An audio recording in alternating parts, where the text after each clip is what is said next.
সূরা কাউসার 11 বার পরে পানিতে ফু দিয়ে ঘরে ছিটিয়ে দিলে কি হয়, এই আমলটা যদি আপনি জানেন তাহলে আপনি কখনো এই আমলটা ছাড়বেন না। সূরা কাউসার হচ্ছে পবিত্র কোরআন কারীমের ছোট্ট একটি সূরা। 114টি সূরার ভিতরে 108 নম্বর সূরা হচ্ছে সূরাতুল কাউসার। মাত্র 3টি আয়াত রয়েছে সূরার ভিতরে। যদিও সূরাটি ছোট্ট, তবে এর ফজিলত অনেক বেশি।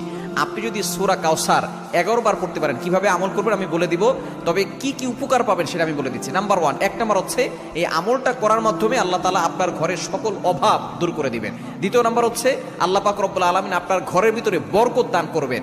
এবং 3 নাম্বার হচ্ছে দুশ্মন থেকে আল্লাহ তাআলা আপনাকে মুক্তির ব্যবস্থা করে দিবেন। এবং 4 নাম্বার হচ্ছে আপনার জানমাল নিরাপত্তার ব্যবস্থা করবেন আল্লাহ তাআলা। এবং 5 নাম্বার হচ্ছে হাউজে কাউসারের পানি আল্লাহ তাআলা আপনাকে দান করবেন।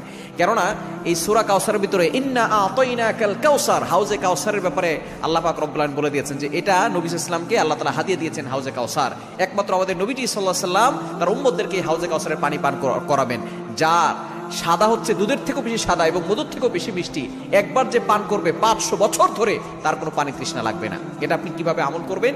এই আমলটা হচ্ছে আপনি প্রথমে ওযু করে আপনি 3 বার দুরূদ শরীফ পড়বেন। এরপরে হচ্ছে আপনি সূরা কাউসার 11 বার পড়বেন। শেষে আবার 3 বার দুরূদ শরীফ পড়বেন, পরে আপনি পানিতে ফু দিয়ে ওই পানিটা খাবেন। দেখবেন আল্লাহ পাক রব্বুল আলামিন আপনাকে সুস্থ করবেন এবং ঘরের চারকোনা ছিটিয়ে দিবেন।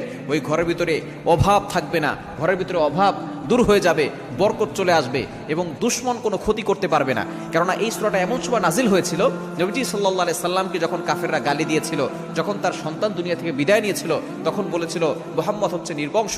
তখন আল্লাহ পাক রব্বুল আলামিন আয়াত নাজিল করেছেন যে ইন্না শানি আকা হুয়াল আবতার, যে তারাই হচ্ছে নির্বংশ যারা আমার নবীকে গালি দেয়। আমার নবীর যে আল্লাহ পাক